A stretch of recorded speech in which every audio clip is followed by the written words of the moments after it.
ध्यान योग नामक षष्ठ अध्याय श्रीमद् भगवद गीता के जिनका विचार चल रहा है और 35वां विचार चल रहा था।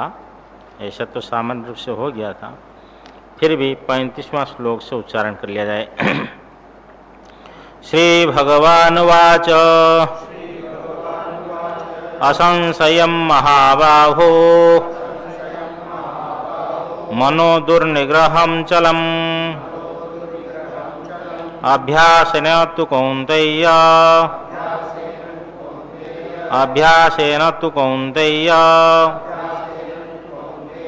वैराग्येण च गृह्यते असंयतात्मना योगो दुष्प्राप इति मे मतिः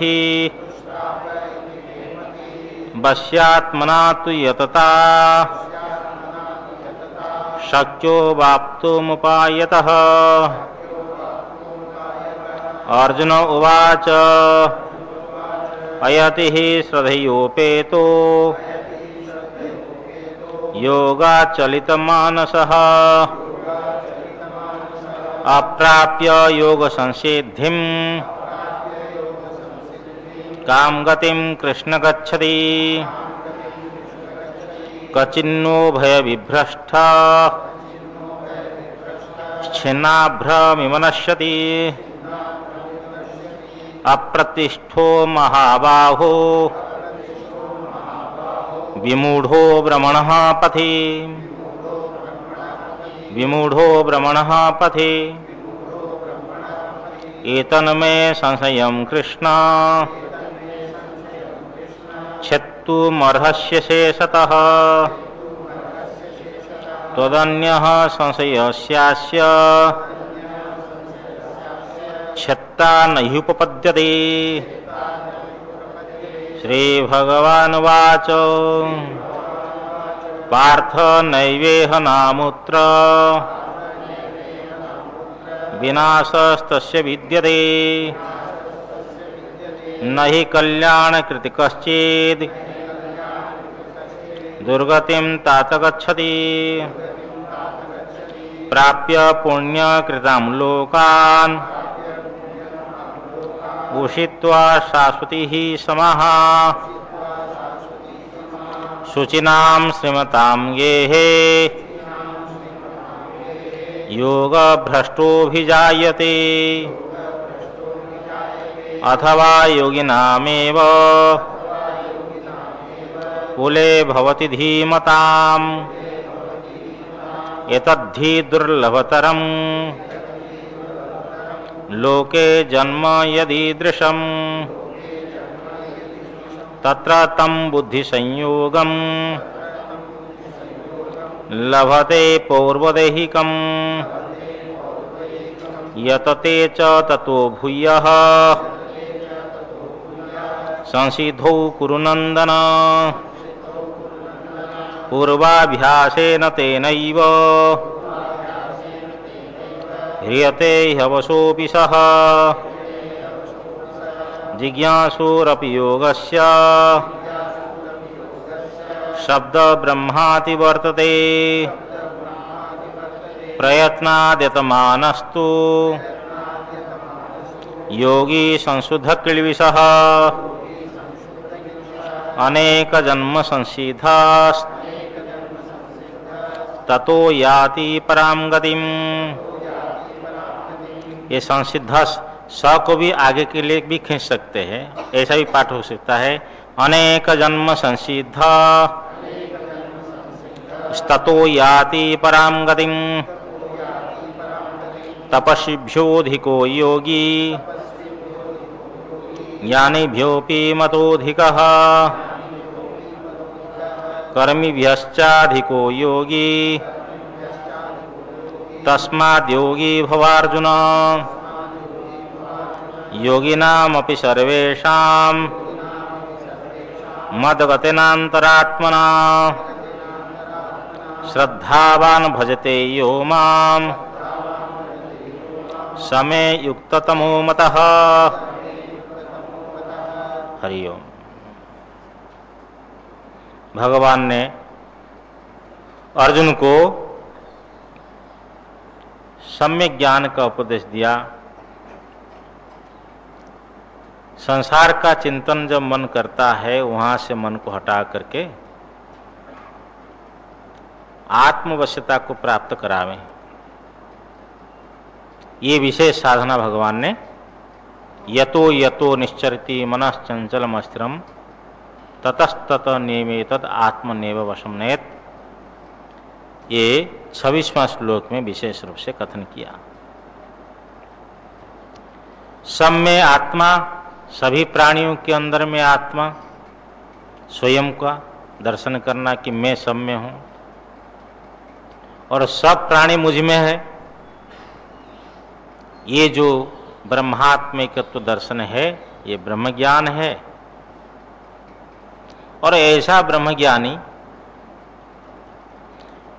तो वो किसी भी प्रकार आचरण करता हो, दूसरों के दृष्टि से पागल है अथवा उन्मत्त है, पागल है अथवा ये पिशाच अथवा बालक है, मूर्ख है, दूसरा कुछ भी समझे, लेकिन अपनी दृष्टि से वह आत्मस्वरूप में अवस्थित है। और सबसे बड़ी बात भगवान ने यहाँ साधकों के लिए ये ध्यान देना है, किसी भी प्राणी के प्रति हिंसा भाव अंदर में जागृत न हो। जैसे सुख दुख मेरे लिए अनुकूल और प्रतिकूल, ऐसे दूसरों के लिए भी। इसमें क्या है, संकीर्ण भाव दूर हो जाता है। इस मंत्र को जो अपने जीवन में लाने के लिए प्रयत्न करता है, उसके अंदर में परिच्छिन्न भाव समाप्त हो जाता है, व्यापक भाग जो होता है ना।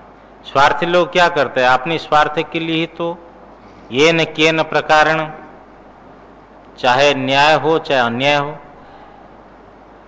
तो वो पराई संपत्ति भी अपने घर में ले आते हैं, क्योंकि स्वार्थ भावना जब बढ़ जाती है। लेकिन नहीं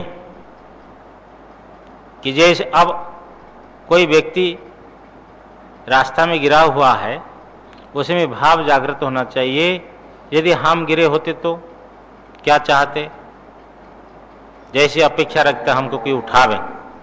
ये जो विशेष भाव है, ये भाव को जो जीवन में लाने के लिए प्रयत्न करता है, वो जो लाता है, तो उसके लिए भगवान ने कहा वो परम योगी है, श्रेष्ठ योगी है, ये मेरे द्वारा माना गया है। अर्जुन की जिज्ञासा है निश्चित उपाय कि ये जो मन चंचल है और इसी मन को रोकना जो है अति कठिन है, जैसे बाई को रोकने के समान अति कठिन है। भगवान ने कहा ठीक है, मन दुर्निग्रह है, चल है, परंतु हे कुंती नंदन, श्री भगवान बोले असंशयम महाबाहो मनो दुर्निग्रहम चलम अभ्यासन तो कौन्तेय वैराग्येण च गृह्यते। हे महाबाहो, ये कौन्तेय, मन को निग्रह करना कठिन है, असंभव नहीं है, कठिन है।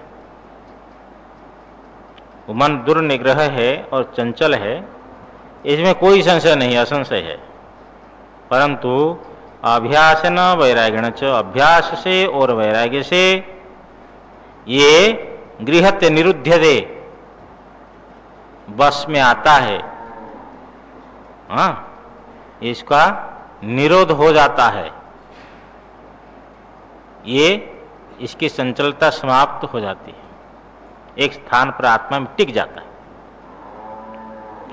देखो बच्चे जो है साइकिल चलाते हैं, साइकिल भी बच्चे के ऊपर में गिरती है, साइकिल के ऊपर बच्चा भी गिरता है जब सीखता है, लेकिन एक दिन ऐसा समय आता है हैंडल छोड़ करके दोनों हाथ में ताली बजाते हुए साइकिल चला लेता है। कैसे? उनका अभ्यास है। तो अभ्यास इसी प्रकार मन को रोकने का विषय चिंतन न करने का, आत्मचिंतन करना, आत्मा में ही इसको स्थिर करना, इस प्रकार अभ्यास और संसार से जो वैराग्य, वैराग्य का हेतु है दोष दर्शन, वैराग्य का स्वरूप जिहासा, संसार को छोड़ने की इच्छा, और वैराग्य का फल है भोगों में पुनः दीन भाव न होना। जिनको छोड़ दिया गया है फिर उनके प्रति अंदर में दीन भाव न हो, अर्थात उसको भोगने की इच्छा, उसके प्रति दीन भाव होना माने उसके प्रति न्यून हो जाना, हाँ, कमजोर पड़। एक महात्मा के पास में कोई व्यक्ति आया, कहा कि महाराज बहुत खांसी है, मर जाऊंगा, या कुछ ऐसी बात है। कहा महाराज बहुत खांसी है, बहुत दवाई ली, ठीक नहीं हो रही। महात्मा ने कहा तू बीड़ी पीता है क्या? ना महाराज बीड़ी पीता हूं। ना बीड़ी छोड़ दो, खांसी ठीक हो जाएगी। तो उनके पास बंडल था, गांव का आदमी, बोले ले मत। तो बीड़ी को फाड़ दी, माचिस को फेंक दिए। तो कई दिन तक संयम रखा। एक दिन रात्रि 1 बजे बीड़ी पीने की वासना खूब जोर से जगी। नहीं, रात्रि 1 बजे किसको उठावे, बीड़ी तो पास में है नहीं, लेकिन माचिस वही होगी तो दिया, हाँ, दीपक आदि जलाने में शायद। इतनी जोर से उनको वासना प्रेरित की, तो पहले कभी बीड़ी पी पी करके आधे आधा फेंक देते ना, उनको एकत्रित किया और फिर उनको पी पी करके अपनी वासना को शांत करे। यह अब दीन भाव हो गया। जिन विषयों को छोड़ा था उन विषयों को सेवन करने के लिए क्या हो गया व्यक्ति? दीन का अर्थ होता है दुखी, दरिद्र, पराधीन समझ लो एक प्रकार, और क्या। तो ऐसा न होना ही वैराग्य का फल है। पंचदशी में अच्छा विवेचन किया उपरतिका के ज्ञान का। उपरतिका भी हेतु कहा यम नियम आदि, उपरतिका स्वरूप कहा वृत्ति निरोध, और उपरतिका फल कहा व्यवहार संक्षेप। व्यवहार को जितनी बढ़ाएंगे उतना ही विक्षेप होगा, अशांति मिलेगी। इसलिए व्यवहार का संकोच हो जाना यही उपरति का फल है। और ज्ञान का भी हेतु श्रवण मनन आदि, और ज्ञान का स्वरूप कहा तत्व और मिथ्या का विवेचन, और ज्ञान का फल क्या है? अध्यास निराश। जो भ्रांति है, जो आत्मा में अनात्मा का आरोप है, तो ये सब निकल जाना। अनात्मनि आत्ममति, ये भी अध्यास है, अनात्मा को आत्मा समझना। ये अध्यास जो ये समाप्त होना ज्ञान का फल है। ये तीनों का विवेचन पंचदशी करने बड़ा अच्छा किया है। अब ये वैराग्य का प्रसंग चलता है। देखो, वैराग्य के द्वारा, ये अभ्यास और वैराग्य के द्वारा ये मन निरुद्धते, बस में होता है, आत्मा में स्थिर होता है। भावार्थ निरुद्ध। अब ऐसे ही सीधा बोलेंगे तो पकड़ में आता है, और क्या, मन जो है अपनी बस में रहता है, आत्मा में स्थिर होता है। भगवान गीता में यत्र तत्र 2 टुक बात करते हैं। मैंने आपको पहले भी कहा था कि 36वां श्लोक में 2 टुक बात करते हैं। असंयतात्मना योगो दुष्प्राप इति मे मतिहि, वश्यात्मना तु यतता शक्यो वाप्तुमुपायतः। श्री भगवान वाच संशयम महाबाहो मनो दुर्निग्रहम चलम अभ्यासन तु कौन्तेय वैराग्येण च गृह्यते। हो गया। अब कह रहे हैं जिनके अंतःकरण वश में नहीं है वो असंयत आत्मा, संयत आत्मा नहीं है। अंतःकरण जिसका मन में ना हो, बस में ना हो, ऐसे व्यक्ति के द्वारा असंयत आत्मना योगो दुष्प्राप, योग जो है दुखेन प्राप्यते, कठिनता से प्राप्त होता है। योग प्राप्त होना कठिन है, भावार्थ है। इति में मति ही, इस प्रकार मेरी बुद्धि है, भगवान कहते इस प्रकार मेरा निश्चय है कि जिनका अंतःकरण बस में नहीं हो, अभ्यास वैराग्य के द्वारा संयत चित्त जिसका न हो, उस व्यक्ति के द्वारा योग प्राप्त होना कठिन है।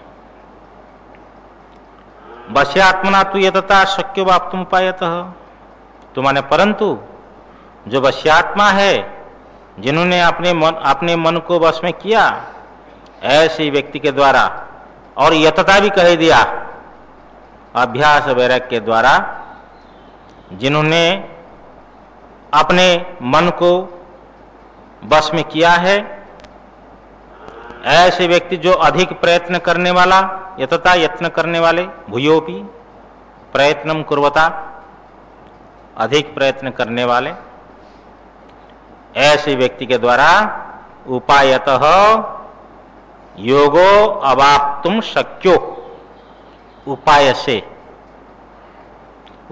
प्रयत्न कर रहा है, और उसी उपाय से योग जो है प्राप्त होना संभव है, प्राप्त हो सकता है।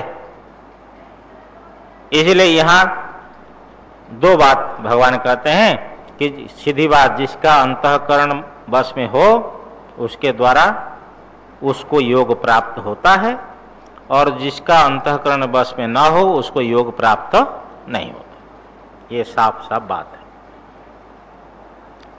अब रहिए भावार्थ कहा गया। अब यहां है कि योग अभ्यास का अंगीकरण किसने किया, स्वीकार किया। जब मैं ध्यान योग करूंगा, निश्चय किया कि ध्यान करूंगा, ध्यान योग का आरंभ करूंगा, तो ध्यान योग के लिए इस लोक और परलोक की प्राप्ति का साधन जो कर्म है, उन कर्म को छोड़ दिया। और योग का फल है ब्रह्म ज्ञान। जीवन भर प्रयत्न किया, ध्यान किया, निधिध्यासन किया, परंतु ब्रह्म ज्ञान नहीं हुआ, तो इधर जो है कर्म को तो छोड़ चुका है, तो कर्म योग का फल तो प्राप्त होने वाला नहीं है। तो जो योगी है मृत्यु के समय में योग मार्ग से प्रचलित मन वाला हो गया, अर्थात योग अनुष्ठान उससे हुआ नहीं, उसको क्या फल प्राप्त होगा? क्या उसके नाश तो नहीं होगा, अधोगति तो नहीं हो जाएगी? ये शंका है, क्योंकि कर्म का फल है स्वर्ग आदि, तो कर्म छोड़ चुका है, तो कर्म को छोड़ने वाला गृहस्थ नहीं होता है। इसलिए यहां कहते हैं कि गृहस्थ ध्यान योग में अधिकारी नहीं है। गृहस्थ का अर्थ ही है कर्मयोगी, चाहे वो सकाम भाव से करे चाहे निष्काम भाव से करे। अग्नि का उद्वासन नहीं किया है, अग्नि को नहीं बुझाया है, तो गृहस्थ है ना। तो कर्मों का त्याग कर दिया, कर्मों का फल उसको प्राप्त नहीं होने वाला, और ध्यान योग का आरंभ किया और ध्यान योग का फल ब्रह्म ज्ञान उसको नहीं मिला, तो क्या स्थिति होगी? अर्जुन की ये जो है शंका है। अर्जुन उवाच, अर्जुन बोले, अयति ही श्रद्धयोपेतो योगाचलित मानसः अप्राप्य योग संसिद्धिं काम गतिम कृष्ण गच्छति। हे कृष्ण, अयति ही अप्रयत्नवान, अप्रयत्न नहीं हो रहा है, कि जैसे ध्यान के लिए बैठता था 2 घंटे 3 घंटा, अब प्रयत्न नहीं हो रहा है, मृत्यु का समय समझ लो। अयति ही, परंतु श्रद्धा से युक्त है, साधन साध्य के प्रति श्रद्धा है, श्रद्धेयोपेतो आस्तिक्य बुद्धि है, श्रद्धा से संपन्न, योगा चलित मानसः,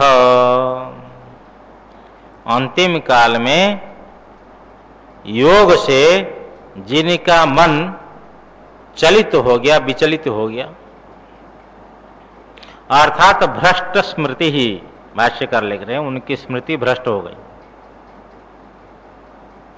मैं एक महापुरुष को देखा वृद्धावस्था में, उनको किसी भगत आकर फूल दिए, वो फूल को खाने लगे।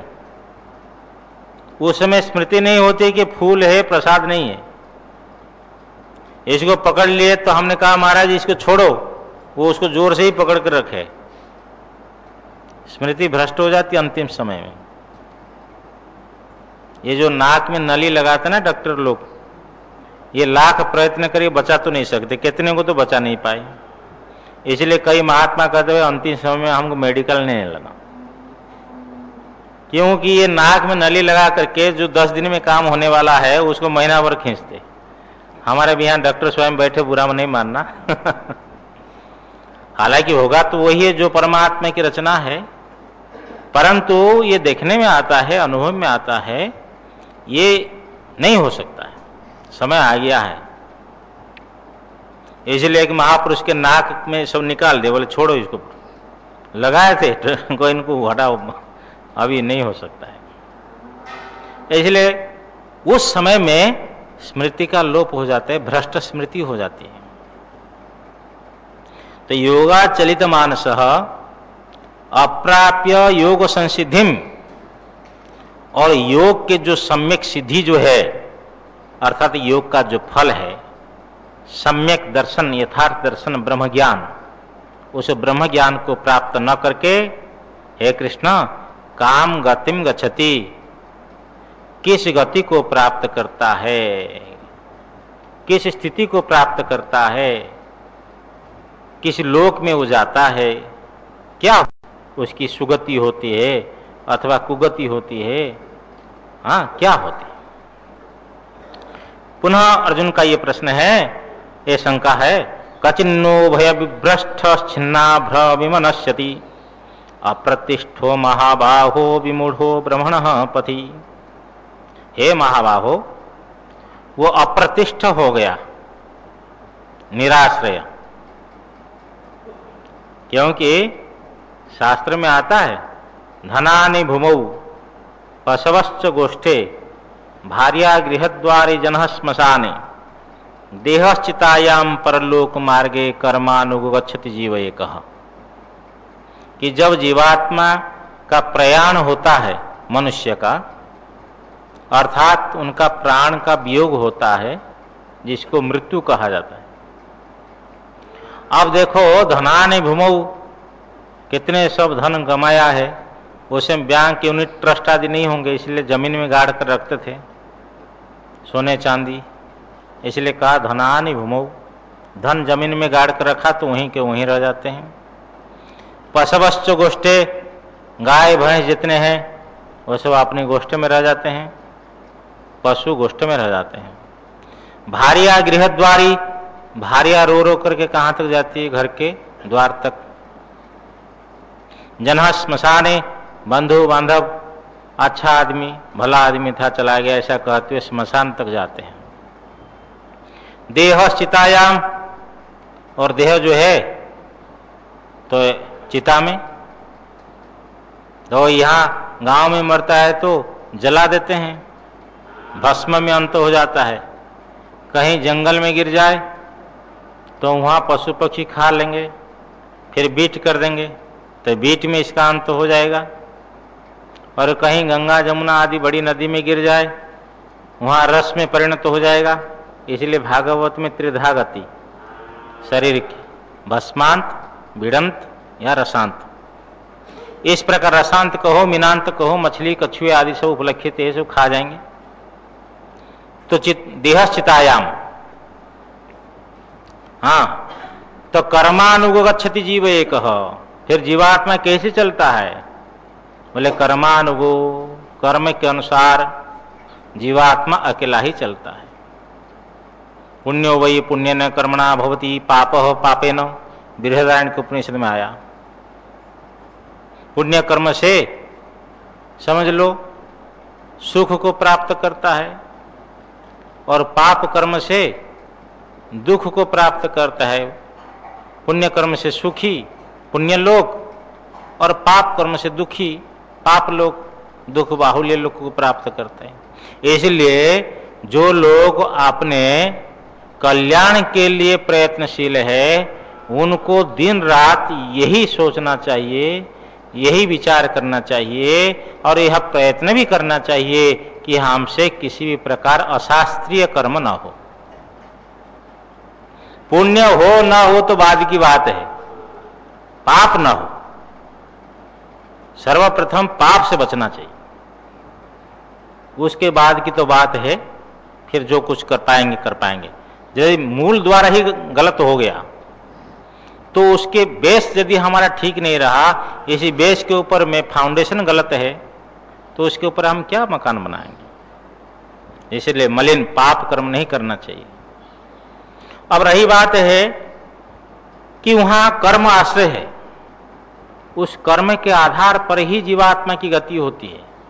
अष्टम अध्याय में जब ये धूम मार्ग और अग्नि मार्ग का, अर्ची मार्ग का जब विचार होगा, हम बतलाएंगे कि बृहदारण्यक के उपनिषद छांद, जिस प्रकार वहां जीवात्मा को यहां से ही मार्ग मिलता है, हृदय के अग्रभाग द्योतन होता है, प्रकाश होता है, तो उसको ले जाने वाले आतिवाही का, तो वो सब प्रसंग वहां आएगा।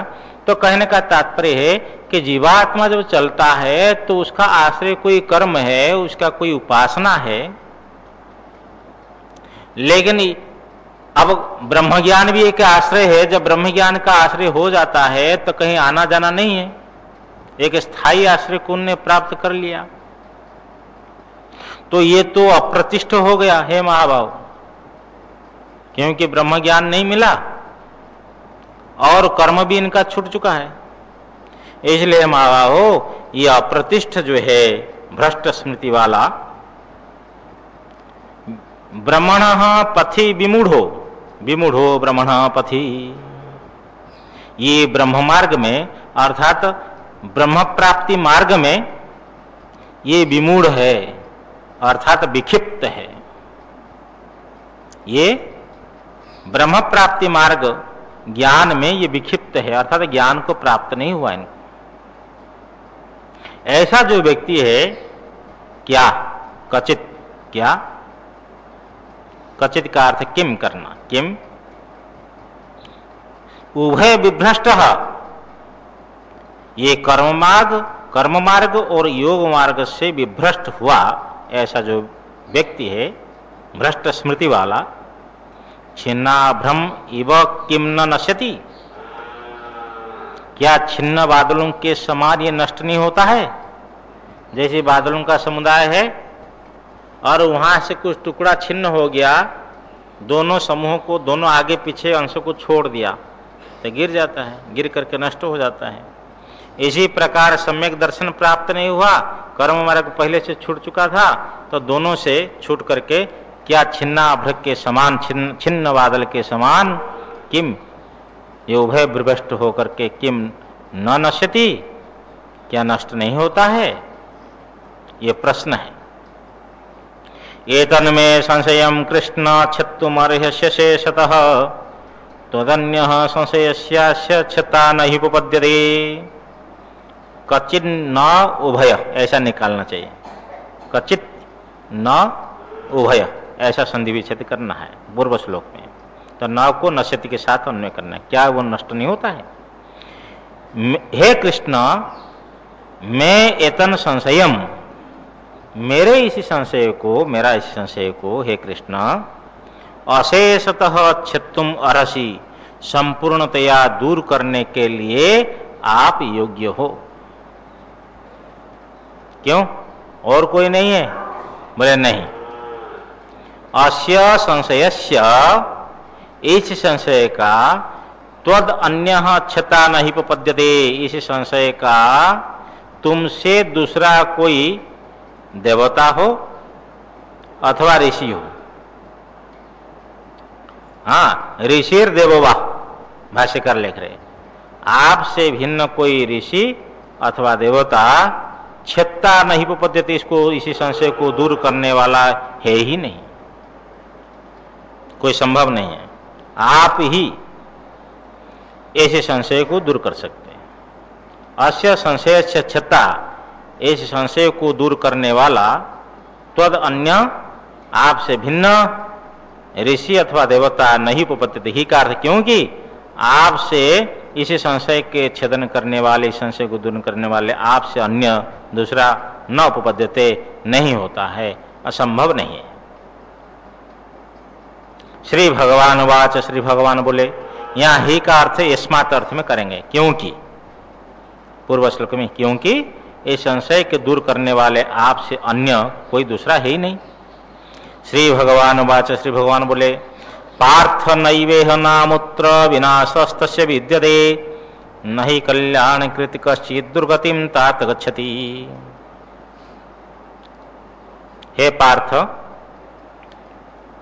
जो भ्रष्ट स्मृति वाले हैं, जो ध्यान योग में प्रवृत्त विचलित मन वाला अर्थात भ्रष्ट स्मृति वाला, प्रयत्न नहीं करने वाला ध्यान योगी अंतिम समय में, उसके लिए कह रहे श्री भगवान व श्री भगवान बोले, हे पार्थ, यह इस लोक में और परलोक में उसका विनाश नहीं होता है।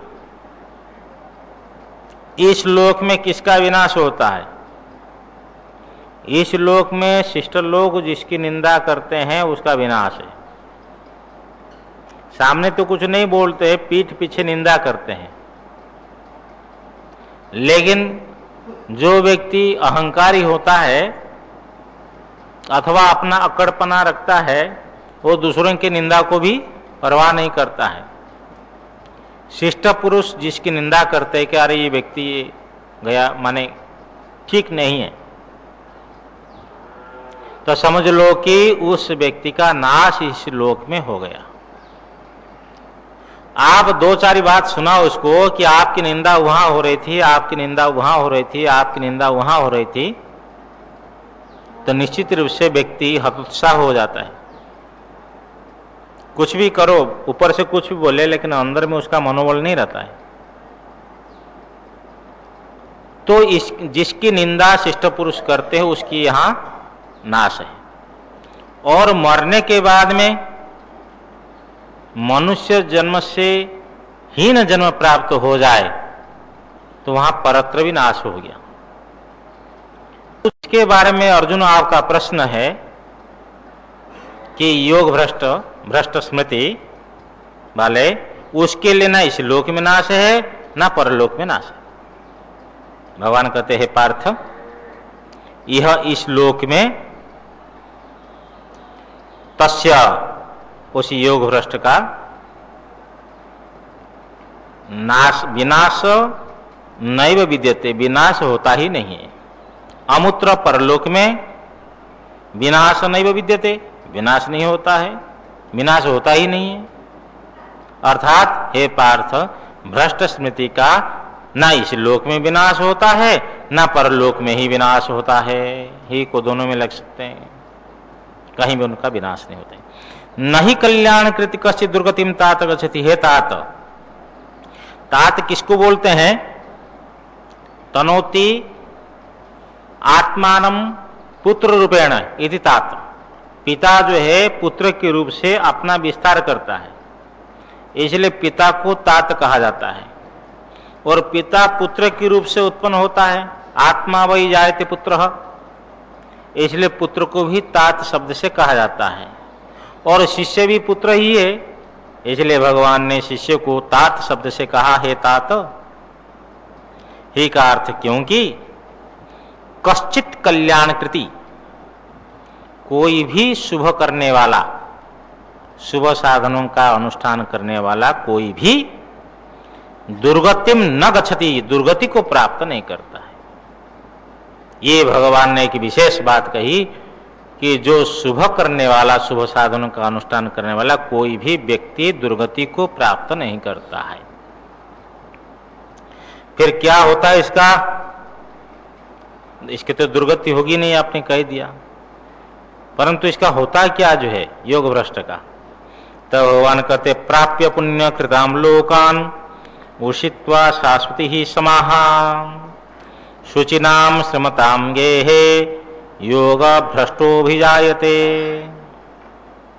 देखिए भगवान कहते हैं कि जो योग भ्रष्ट है वह पुण्यकृताम लोकान प्राप्य, पुण्य कर्मियों के लोगों को प्राप्त करके, अश्वमेध याजी आदि, अश्वमेध यज्ञ करने वाले आदि जिन लोगों को प्राप्त करते हैं, ऐसे पुण्य लोगों को प्राप्त करके उषित्वा शाश्वती ही समा, और उन लोगों में शाश्वती ही का अर्थ श्रीधर स्वामी लिखते बहुन संवत्सरान, बहुत वर्ष, वहां उषित्वा शाश्वती ही समा का अर्थ बहुत वर्षों जो है वहां निवास करके, बहुत वर्षों तक समझ लेना चाहिए, वहां निवास करके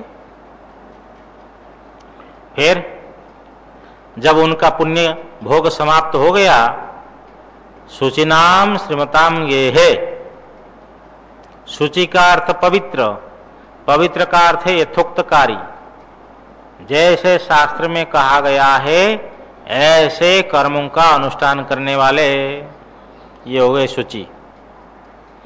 और श्रीमान ऐश्वर्य संपन्न, ऐसे पवित्र यथोक्तकारी और श्रीमानों के गेहे माने घर में बड़े बड़े धनी, और शास्त्रीय धनी का अर्थ नहीं समझना केवल धन है, शास्त्र के अनुसार कर्म करने वाले होना चाहिए, उनको बोल बात न करे, हाँ यहां बोलो नहीं, कि जो है शुचिराम श्रीमताम गेहे योग भ्रष्टो भी आए थे, कि जो पवित्र कर्म करने वाले, शास्त्र विहित कर्म करने वाले और श्रीमानों के घर में योग भ्रष्ट जन्म लेता है। नहीं कि कोई काला धन कमाता है बोले श्रीमान तो हो गया, ऐसा नहीं होना चाहिए। इसलिए राजा आदि जो शास्त्रीय शास्त्र कर्म करने वाले और भी जो धनाढ्य व्यक्ति हो लेकिन यथोक्तकारी हो, ऐसे घर में योग भ्रष्ट उत्पन्न होता है। यदि योग भ्रष्ट जो है उनके अंदर में वैराग्य अधिक हो तो उधर नहीं जाएगा, फिर उनके घर में उत्पन्न नहीं होगा, फिर कहाँ उत्पन्न होगा? अथवा योगिनामेव कुले भवति धीमताम एतद्धि दुर्लभतरम लोके जन्म यदीदृशम। अथवा योगिनाम, धीमताम योगिनाम एव कुले भवति, अथवा धीमताम का अर्थ ब्रह्म विद्यावताम, ब्रह्म विज्ञानी योगियों के कुल में, ब्रह्म विज्ञानी दरिद्र योगियों के कुल में ही उत्पन्न होता है। ये दो प्रकार का जन्म हुआ, एक है श्रीमान सोचिए श्रीमान के घर में, और एक है दरिद्र योगी ब्रह्म विज्ञानी। भगवान भाष्यकार लिखते दरिद्राणाम, हाँ तो ब्रह्म ज्ञान, दरिद्र माने कोड़ी से दरिद्र है, नहीं तो उनके पास ब्रह्म ज्ञान है, तो ब्रह्म विज्ञानियों के योगियों के कुल में जन्म होता है। ये दोनों प्रकार का जो जन्म होता है उसमें श्रेष्ठ जन्म यही है। एक बात मधुसूदन स्वामी यहां लिखते हैं अथवा को लेकर के, कि अथवा वहां न जा करके पुण्य लोगों को प्राप्त न करके यही दरिद्र कुल में उत्पन्न हो जाते, लेकिन ऐसा तो भाष्य आदि से नहीं लगता है कि वहां नहीं जाना है। जाना तो वहां है, क्योंकि नहीं तो पूर्व श्लोक में तो संकोच करना पड़ेगा। जाना वहां है, और वहां से जब वो वापस आएगा तो दो प्रकार का जन्म है। एक है सूची श्रीमानों के घर में, देखो एक के पास में पुत्र नहीं है और 100 एकड़ जमीन है, लेकिन जब पैदा हो गया उसके घर में तो 100 एकड़ के मालिक बन गया या नहीं? एक महापुरुष का मैं नाम लेता हूं, नाम लेने में कोई आपत्ति नहीं, ऋषिकेश के दिव्य जीवन संघ के जो अध्यक्ष रहे स्वामी चिदानंद जी महाराज, बड़े विनम्र संत थे, साष्टांग प्रणाम करते थे संतों को, कुष्ठ रोगियों को बड़ी सेवा, उनकी बड़ी सेवा करते थे। तो बड़े जमींदार के घर के थे, बोलते बोले जमींदार घर में पैदा हुआ और मेरे अंदर में अहंकार न आ जाए इसलिए मजदूरी की, घर छोड़ने के बाद में मजदूरों के साथ में मिल करके मजदूरी की।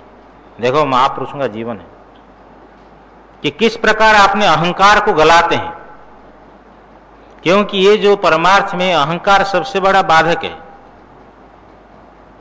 तो ये दो प्रकार का जन्म हुआ देखो, एक है शुचि और श्रीमानों के घर में जन्म है, और एक है वहां से आना समान है, वहां से आएगा, क्योंकि यहां नहीं तो संकोच करना। मधुसूदन स्वामी वो टीकाकार विशेष चिंतक है, उनका मत उन्होंने रखा है। तो इस प्रकार के कि वहां नहीं जाएगा, यहां जन्म हो जाएगा, लेकिन अपना मूल के आधार पर, भाष्य के आधार पर ऐसा लगता, ऐसा निश्चय होता। और यही भी तो जो है कि वहां तो जाना समान है, वहां निवास करना भी समान है। वहां से वापस जब आता है, या तो शुचि और श्रीमानों के घर में जन्म होता है, अथवा वैराग्य है तो फिर दरिद्र ब्रह्मज्ञानियों के कुल में उत्पन्न होता है। ये दोनों एतद्धि दुर्लभतरं लोके जन्म यदि दृश्यम, लोके समान में माने संसार में, यद ईदृशम जन्म, जो इस प्रकार का जन्म है लोके संसार में, ही का एतद्धि दुर्लभतरम, यह जो है दुर्लभ, अति दुर्लभ ही है, अति दुर्लभ ही है। लोके एतद्धि दुर्लभतरम, लोक में संसार में यह जन्म जो है अति दुर्लभ है, अति दुर्लभ ही है। क्या? यद ईदृशम जन्म, जो इस प्रकार का जन्म है कि जो है ब्रह्मज्ञानी योगियों के कुल में जन्म होना, ये जो है जो जन्म, जो इस प्रकार जन्म, ये संसार में अति दुर्लभ ही है। अच्छा, जब ब्रह्मज्ञानी के कुल में उत्पन्न हो जाता है तो वहां उनको सब साधन सामग्री प्राप्त हो जाती है, पहले से बना बनाया। मैंने एक संतों को देखा, उनने कहा मेरी माँ के कारण से मैं संत बना। देखो, उनकी माँ उसको प्रेरणा दी कि संत बनो। इस प्रकार के भी मिल जाते हैं ना। तो तत्र तम बुद्धि संयोगम लभते पौर्वदेहिकम यतते च ततो भूयः संसिधो कुरुनंदन। हे कुरुनंदन, तत्र, तत्र का अर्थ वहां योगियों के कुल में, उन योगियों के कुल में पौर्वदेहिकम तम बुद्धि संयोगम लभते, पौर्वदेहिकम पूर्वदेह में होने वाला, तम बुद्धि संयोगम उस बुद्धि संयोग को, ब्रह्म विषया बुद्धिया, ब्रह्म विषया बुद्धिया संयोगम, श्रीधर स्वामी लिखते, अर्थात ब्रह्म विषयणी जो बुद्धि, उसी बुद्धि संयोग को मधुसूदन स्वामी लिखते साधन कलापम, साधन सामग्री, वहां साधन सामग्री को लभते प्राप्त करता है। जो पूर्व देह में अभ्यास किया था, जो उनको बुद्धि थी, आत्म विषयणी बुद्धि, जो सामग्री है, बस यहां देखा कि अपने पिता से प्राप्त हो गया, क्योंकि अपने पिता भी इस कर्म करने वाले हैं, ज्ञान मार्ग में चलने वाले ज्ञानी है, तो बतला दी कि ये मार्ग है, वहां तुरंत प्राप्त हो गया। यतते च ततो भूयः संसिधो कुरुनंदन, हे कुरुनंदन, च का अर्थ और, ततो माने पूर्वकृत संस्कार से, संसिधो मोक्ष निमित्त, भूयः यतते पुनः प्रयत्न करता है, अधिक प्रयत्न करता है। जो पूर्व में किया था उस संस्कार के आधार पर, उस संस्कार से, उस प्रयत्न से और अधिक प्रयत्न करता है, फिर लग जाता है।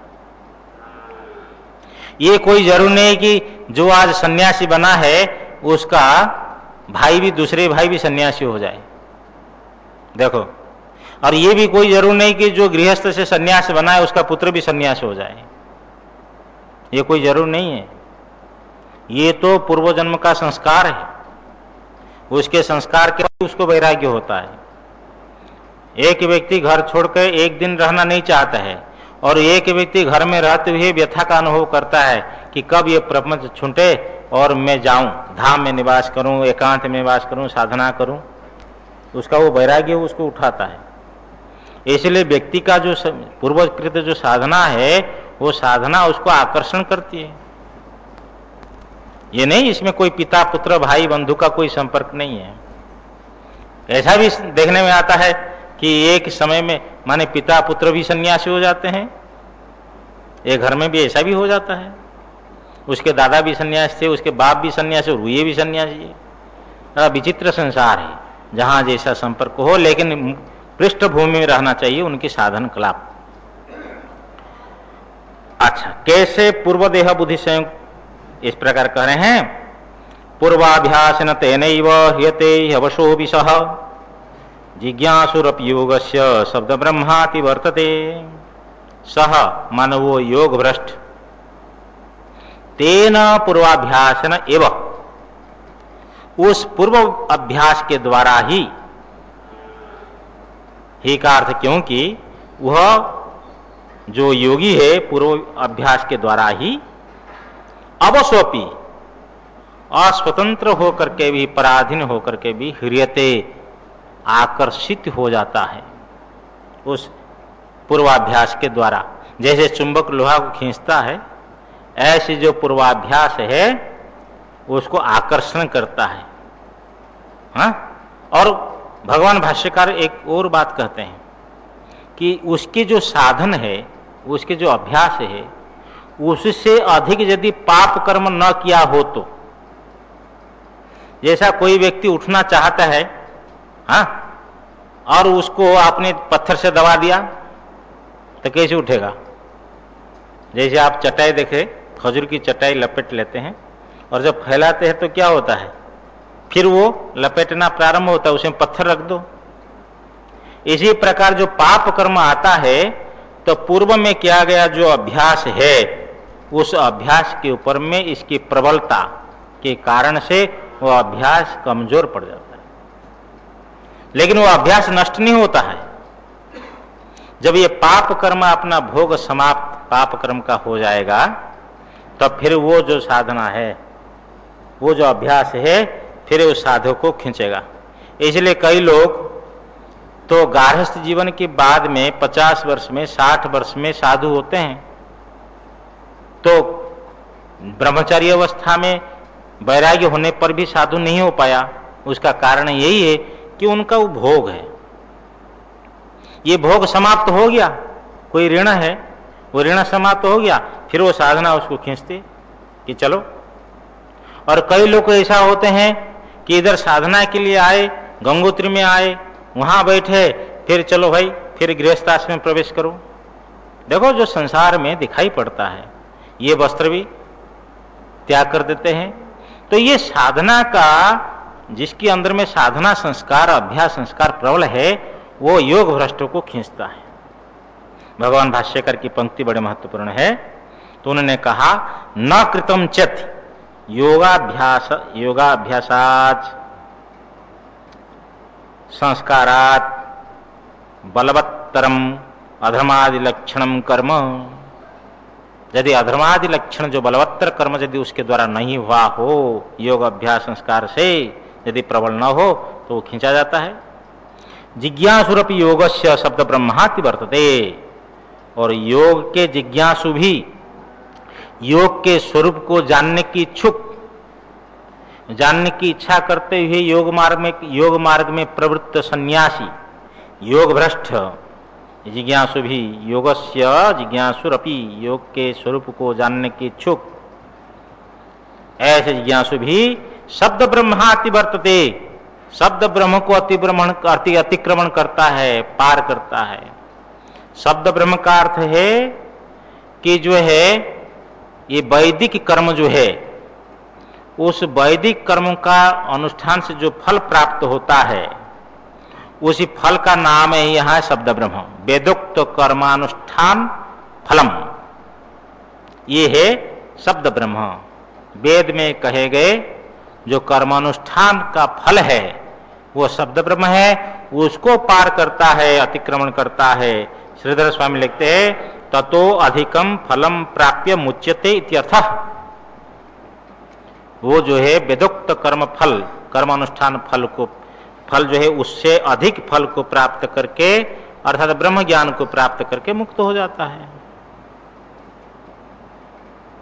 अब जिज्ञासुरपि योग से शब्द ब्रह्माति वर्तती हो गया। आगे कह रहे हैं क्यों योगी श्रेष्ठ है। प्रयत्नाद्यतमानस्तु योगी संशुद्ध क्लिविषः अनेक जन्म संसिद्धस्ततो याति परां गतिम्। तो प्रयत्नात् यतमानस्तु, प्रयत्नात् का अर्थ है कि पूर्वकृत प्रयत्न से, यतमानस्तु का अर्थ है अधिकम यत्नम कुर्वन्, अधिक प्रयत्न करता हुआ, पूर्व प्रयत्न से अधिक प्रयत्न करता हुआ योगी जो विद्वान है, संशुद्ध क्लिविषः, संशुद्ध पाप, जिनका पाप झड़ गया, निष्पाप होकर, निष्पाप हुआ, अनेक जन्म संसिद्धस, एक जन्म की बात नहीं है, अनेक जन्म। अनेक जन्म का अर्थ ये भी नहीं समझना कि बिल्ली, कुत्ते, चूहा ये जन्म नहीं है। बहुनाम जन्मनाम अंत में वहां संस्कार वाले जो जन्म है, संस्कार वाले जो जन्म है, तो इस जन्म में कुछ साधना की, फिर और एक जन्म मिला जिसमें साधना हो गई, फिर और संस्कार युक्त जन्म मिला उसमें साधना हो गई, अनेक जन्म में ये क्या होगा, सम्यक सिद्ध हो गया। ये सिद्ध का अर्थ क्या करेंगे आप देखेंगे, चतुर्थ अध्याय में इस प्रकार एक पद आया है, नहीं ज्ञानेन सदृशम पवित्रम यह विद्यते तत्स्वयं योग संसिद्ध कालेन आत्मनि विन्दति। वहां भी योग संसिद्ध शब्द आया है। संसिद्ध का अर्थ है योग्यताम आपन्नः, माने अनेक जन्म में साधना करके संसिद्ध होकर के, अर्थात योग्य बन करके, ततो आनंद की टीकाकार लिखते हैं संचित संस्कार समुदायात, जो संस्कार समुदाय संचित, वो संचित संस्कार समुदाय से ब्रह्म ज्ञानी होकर, ब्रह्म ज्ञान को प्राप्त करके याति पराम गतिम, पराम गतिम याति, परागति को प्राप्त करता है, मोक्ष को प्राप्त करता है। उन्होंने पूछा था ना प्रश्न, काम गतिम कृष्ण गच्छति, किस गति को प्राप्त करता है? बोले पहले वो उधर जाता है पुण्य लोगों को, फिर वापस आता है, फिर जो है प्रयत्न अधिक करता है और प्रयत्न करके परागति को प्राप्त करता है। ये प्रयत्नादितमानस्थु योगी संशुद्ध क्लिविषः अनेक जन्म संसिद्धस्ततो याति पराम गतिम। और एक बात ये भी ध्यान रखना चाहिए कि भगवान ने कह दिया कि अनेक जन्म संसिद्ध, इसका अर्थ हम लोग को ढीले ढाले चले चलो जी और तो जन्म लेना पड़ेगा, एक जन्म में तो होने वाला नहीं है, ऐसा नहीं होना चाहिए। क्योंकि केन उपनिषद में आया, यह चेद अविदित तो सत्यम अस्ति, नो चेद अविदीन महति विनष्टि। यदि इसी जीवन में आत्म साक्षात्कार कर लिया तो बहुत बढ़िया है, ठीक है। यदि आत्मज्ञान नहीं हुआ तो बहुत बड़ा विनाश है। जैसे आदमी अपने धन की सुरक्षा करता है, संपत्ति की सुरक्षा करता है, लेकिन ये नाशवान पदार्थ है, तो साधक को अपने ज्ञान संवर्धन करके ज्ञान की सुरक्षा करते हुए कि इसको आगे से आगे बढ़ाते रहे, इस जीवन में ही ज्ञान हो जाए। भूतेषु भूतेषु विजित्य धीरा प्रत्यास्मर लोकाद अमृता भवंती। जो धीर पुरुष है सभी प्राणियों में ऐसे आत्मा का साक्षात्कार करके, कि आत्मा को अनुभव करके, प्रत्यास्माद लोकात, ऐसे संसार इस देह से तादात्म्य भाव को छोड़कर अमृत होते हैं, मुक्त होते हैं। इसलिए इस जीवन में ही प्रयत्न किया जाए, और प्रयत्न करने पर भी कुछ कसर रह गया फिर तो लगेगा, और समय लगेगा, कोई आपत्ति नहीं है। तो प्रयत्न इसी जीवन के लिए हो कि आत्म साक्षात्कार के लिए प्रयत्न करना है। जिस कारण से ऐसा, इसलिए भगवान के तपस्वीभ्योऽधिको योगी, तपस्वीभ्योऽधिको योगी ज्ञानीभ्योऽपि मतोऽधिकः कर्मीभ्यश्चाधिको योगी तस्माद् योगी भव अर्जुन। हे अर्जुन, तपस्वीभ्यो योगी अधिकः, योगी का अर्थ यहाँ ध्यान योगी लेना। भाष्य के अनुसार, भाष्य उत्कर्ष दीपिका टीकाकार लिखते हैं कि जो ध्यान योगी तपस्वियों से श्रेष्ठ है, अधिक है, श्रेष्ठ है। जो लोग तपस्या करते हैं उससे ध्यान योगी श्रेष्ठ है। कोई पत्ते खाते हैं, पानी पीते हैं, दुर्वा खाते हैं इत्यादि, तपस्या करते हैं, अनाहार रहते हैं, तो वो सब तपस्वियों से योगी श्रेष्ठ है।